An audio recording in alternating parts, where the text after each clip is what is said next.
Remember the swine flu scare of 1976? That was the year the U.S. government told us all that swine flu could turn out to be a killer that could spread across the nation.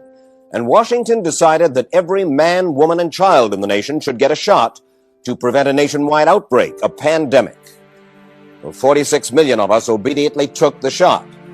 And now 4,000 Americans are claiming damages from Uncle Sam amounting to $3.5 billion because of what happened when they took that shot. By far the greatest number of the claims, 2/3 of them, are for neurological damage or even death, allegedly triggered by the flu shot. We pick up the story back in 1976 when the threat posed by the swine flu virus seemed very real indeed. This virus was the cause of a pandemic in 1918 and 1919 that resulted in over 500,000 deaths in the United States, as well as 20 million deaths around the world. See how easy it is to... Thus, the U.S. government's publicity machine was cranked into action to urge all America to protect itself against the swine flu menace. Influenza is serious business. During major flu epidemics, millions of people are sick and thousands die. Well, this year you can get protection. The vaccines are safe, easy to take, and they can protect you against flu. So roll up your sleeve. Protect yourself. One of those who did roll up her sleeve was Judy Roberts. She was perfectly healthy, an active woman, when in November of 1976, she took her shot. 2 weeks later, she says, she began to feel a numbness starting up her legs. I joked about it at that time. I said I'll be numb to the knees by Friday if this keeps up. By the following week, I was totally paralyzed. So completely paralyzed, in fact, that they had to operate on her to enable her to... And for 6 months, Judy Roberts was a quadriplegic. The diagnosis? A neurological disorder called Guillain-Barré syndrome, GBS for short. These neurological diseases are little understood. They affect people in different ways. As you can see in these home movies taken by a friend, Judy Roberts' paralysis confined her mostly to a wheelchair for over a year. But this disease can even kill.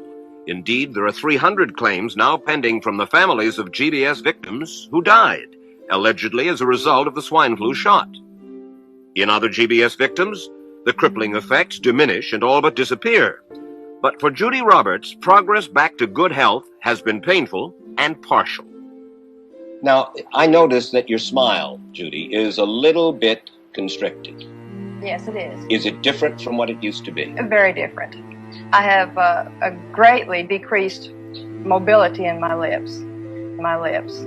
And I can't drink through a straw on the right-hand side. I can't blow out birthday candles. I don't whistle anymore, for which my husband is grateful. It may be a little difficult for you to answer this question, but have you recovered as much as you are going to recover? Yes, this is it. So you will now have a legacy of braces on your legs for the rest of your life? Yes, the weakness in my hands will stay, and the leg braces will stay.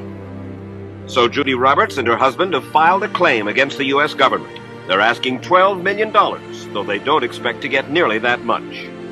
Judy, why did you take the flu shot? I'd never taken any other flu shots, but I felt like this was going to be a major epidemic. And the only way to prevent a major epidemic of a really deadly variety of flu was for everybody to be immunized. Where did this so-called deadly variety of flu, where did it first hit back in 1976? It began right here at Fort Dix in New Jersey in January of that year when a number of recruits began to complain of respiratory ailments, something like the common cold. An Army doctor here sent samples of their throat cultures to the New Jersey Public Health Lab to find out just what kind of bug was going around here. One of those samples was from a Private David Lewis who had left his sickbed to go on a forced march. Private Lewis had collapsed on that march, and his sergeant had revived him by mouth-to-mouth resuscitation. But the sergeant showed no signs of illness. A few days later, Private Lewis died. If this disease is so potentially fatal that it's going to kill a young, healthy man, a middle-aged school teacher doesn't have a prayer. The New Jersey lab identified most of those soldiers' throat cultures as the normal kind of flu virus going around that year, but they could not make out what kind of virus was in the culture from the dead soldier and from four others who were sick. So they sent those cultures to the Federal Center for Disease Control in Atlanta, Georgia for further study. A few days later, they got the verdict: swine flu. But that much publicized outbreak of swine flu at Fort Dix involved only Private Lewis, who died, and those 4 other soldiers who recovered completely without the swine flu shot. If I had known at that time that the boy had been in a sick bed, got up, went out on a forced march, and then collapsed and died, I would never have taken the shot. The rationale for our recommendation was not on the basis of the death of a single individual, but it was on the basis that when we do see a change in the characteristics of the influenza virus, it is a massive public health problem in this country. Dr. David Sencer, then head of the CDC, the Center for Disease Control in Atlanta, is now in private industry. He devised the swine flu program, and he pushed it. He pushed it.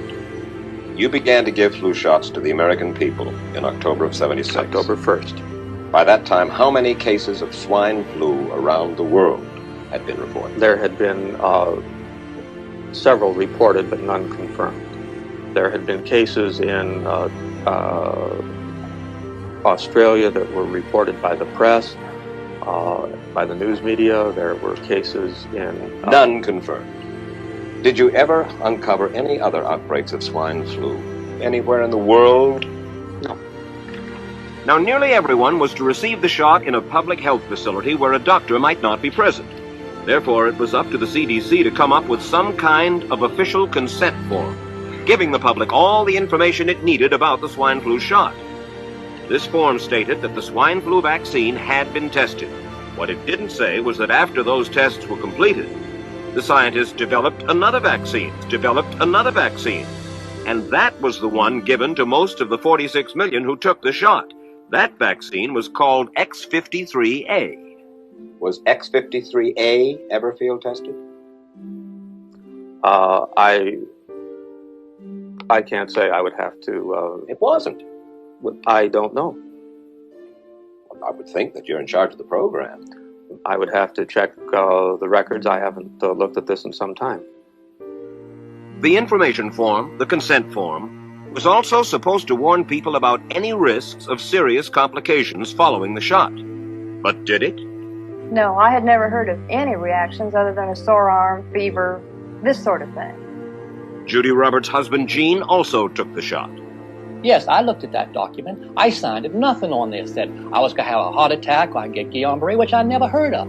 What if people from the government, from the Center for Disease Control, what if they had indeed known about it? What would be your feeling? They should have told us. Did anyone ever come to you and say, you know something, fellas? There's the possibility of neurological damage if you get into a mass immunization program? No. No one ever did? No. Do you know Michael Hatwick? Yes. Dr. Michael Hatwick directed the surveillance team for the swine flu program at the CDC. His job was to find out what possible complications could arise from taking the shot and to report his findings to those in charge. Did you know ahead of time, Dr. Hatwick, that there had been case reports of neurological disorders, neurological illness, apparently associated with the injection of influenza vaccine? Absolutely. You did? Yes. How'd you know that? By review of the literature. So you told your superiors, the men in charge of the swine flu immunization program, about the possibility of neurological disorders? Absolutely. What would you say if I told you that your superiors say that you never told them about the possibility of neurological complications? That's nonsense.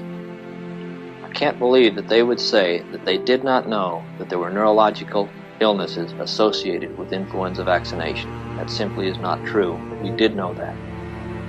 I've said that Dr. Hatwick never told me of his feelings on this subject. Then he's lying. I guess you would have to make that assumption. Then why does this report from your own agency, dated July 1976, list neurological complications as a possibility? I think the consensus of the scientific community was that the evidence relating neurologic disorders